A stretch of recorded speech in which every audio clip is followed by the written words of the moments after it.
Hey everybody, it's me, DeoGenZ, here with another edition of Pokemon Potential. If you're wondering why I sound a little strange, nasally, why this episode is late, and why it's technically a re-upload, well, it's all due to the same factor. I got ill recently, and unfortunately, it has taken a toll in my upload schedule. But that will not stop me from going over Swellow properly. For those of you who don't know what I mean by re-uploaded, well, here's a little mistake I made. I kind of had the stats from Xploud of last week attached to Swellow, and I gave a completely incorrect analysis of this poke's potential. It was completely off because one of the things Xploud is not excellent at is being a fast poke. However, Swellow, it's the opposite, and its speed stands out. It makes it even better at being what this set was before I messed up all the data, a Facade niche holder with an awesome ability. So if you don't know much about Facade or its ability Guts, and might I advise for all you breeders out there who are trying to get the correct nature, and I would definitely recommend the Adamant since speed is already well handled. But with this ability, it also has a secondary one.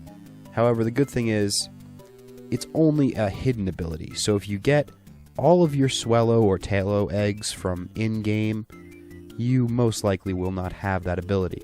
But if you get it in a trade from the global trading station, then you might want to double check just before you throw it in the nursery.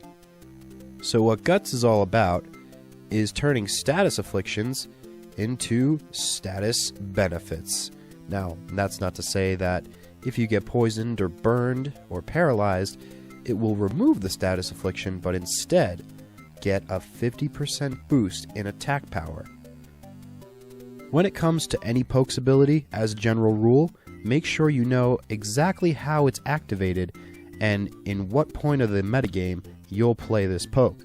Because if you say sent out Swellow first and treated it as a proper sweeper, one that, if it was a good sweeper, say something like, I guess a Heracross, which it would boost its own stats with every victory, it's not the same sort of circumstance with a Toxic Orb. You'll compound damage, just like if you were toxified in any other way.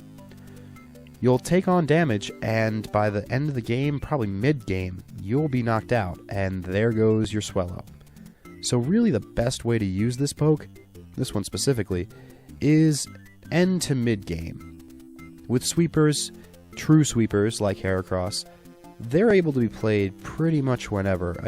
Of course, assuming you've already set your arena traps like Stealth Rocks and Spikes and Toxic Spikes. Once that's all established, sweep away if you find a nice little opening that your sweeper's not super effectively hit by. So with Swellow, the main thing you have to worry about is those, speaking of super effective hits, 3 weaknesses, but specifically the special attack weaknesses. And Ice Beam and Thunderbolt are quite common in metagame, so you have to know when to switch, which is why U-turn is essential on this set, and it's why in the effort value range, although it's set up exactly like a sweeper set, in which attack is 252 and speed is 252, it's played so that it can get a swift escape on one of those things, whether it's electric, ice, or rock. Another essential move for this set is Facade. It's what I feel elevates Swellow up into the UU tier in combination with the Guts ability. Because how Facade works, if you've never really toyed with it before, is that if your poke has a status affliction, burn, toxicity, or paralysis, obviously you can't be frozen and attack at the same time. It's not like paralysis where sometimes you can't attack. It's just always you can't attack. So if you have either of those status effects, Facade's power raises to 140. That's the base power. That's not even including the Guts ability, which still does activate once a status is afflicting your Swellow here, which then brings it up another 50%. It's intense. It's amazing, and it's awesome to include. So that's why it's so important to know exactly how your ability works. If you tried sending Swellow out with, say, a Life Orb, which would be a grave mistake, then you would need your opponent to afflict you with a status ailment. And that's not really a predictable thing. Sometimes it happens, sometimes it doesn't. And to be honest, with Swellow's weak defense and special defense, if I saw that thing on the field, I would try to crush it immediately before its inevitable status self-affliction. So be sure before heading into battle that Swellow is equipped with Toxic or Flame Orb. And if you're wondering, which should I use? Why not just list one if any status ailment would do besides freezing? Well, there's a main factor you have to make a decision here, and it's over power versus HP, sort of similar to Life Orb. And what I mean by that is that with a Flame Orb attached, if you are burned, you're going to lose your physical attack power. You're going to have a diminishment. It's not going to be 50%. It's going to be more around 10 or 20. I don't remember which exactly activates with the burn.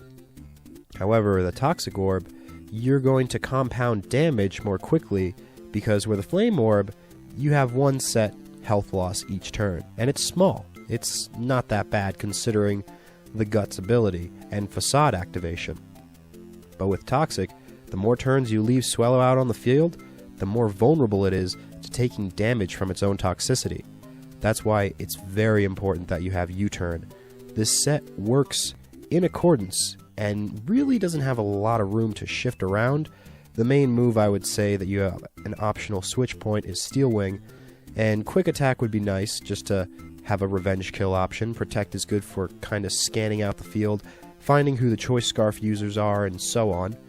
And Pursuit would be good for ghosts that are trying to swap back to their Pokeball before you can do anything, because you can get a free switch in with Swellow if you can predict something like a Shadow Ball coming, because it is dual typed.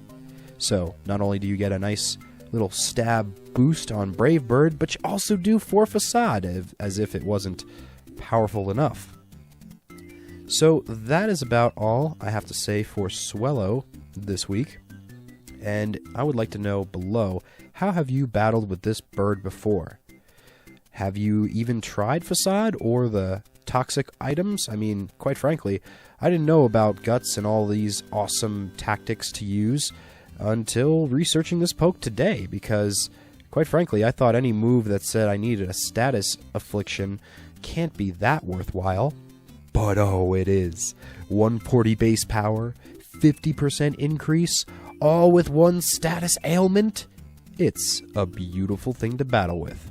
So, I've been DeoGenZ, reminding you to share all the Pokemon potentials that you can, because episode 10, I choose a winner for the Shiny Dratini. See you next week.